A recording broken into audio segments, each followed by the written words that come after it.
This dark belief seems to underlie every revelation of Russian involvement in, well, anything.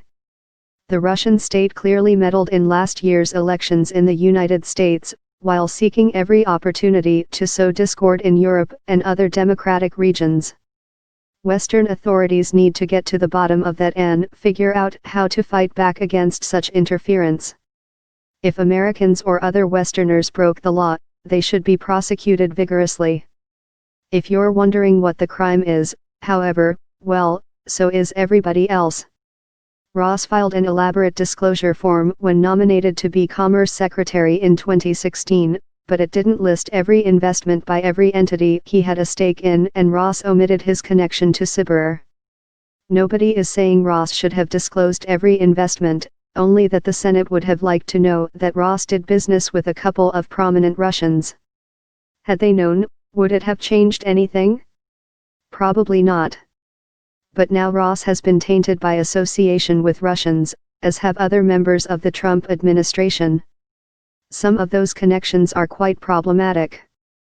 Prosecutors working for special counsel Robert Mueller have indicted Trump's former campaign manager, Paul Manafort, and Manafort's business partner, Richard Gates, for business dealings with pro-Russian Ukrainians that allegedly involved fraud and money laundering crimes, in other words.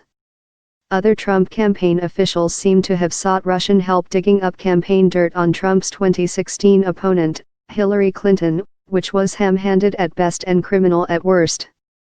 Mueller will presumably enforce the law aggressively, as he should. The problem is there's a big difference between doing business with Russians the way a global business might interact with the Chinese, the Peruvians, or the Egyptians, and engaging in some kind of conspiracy with the Russian state, to help fulfill political goals.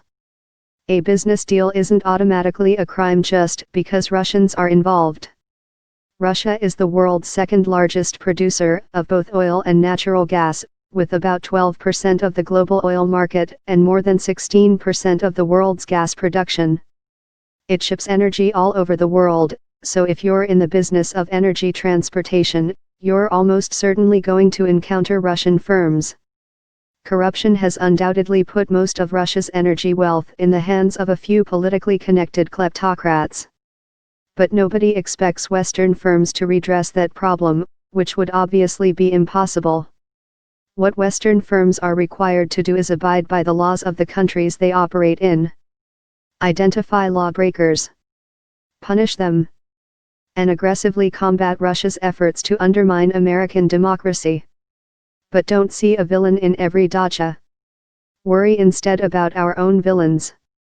Confidential tip line, Rick Newman at News Pulse. Encrypted communication available. Rick Newman is the author of 4 books, including Rebounders, How Winners Pivot from Setback to Success. Follow him on Twitter, at Rick Newman.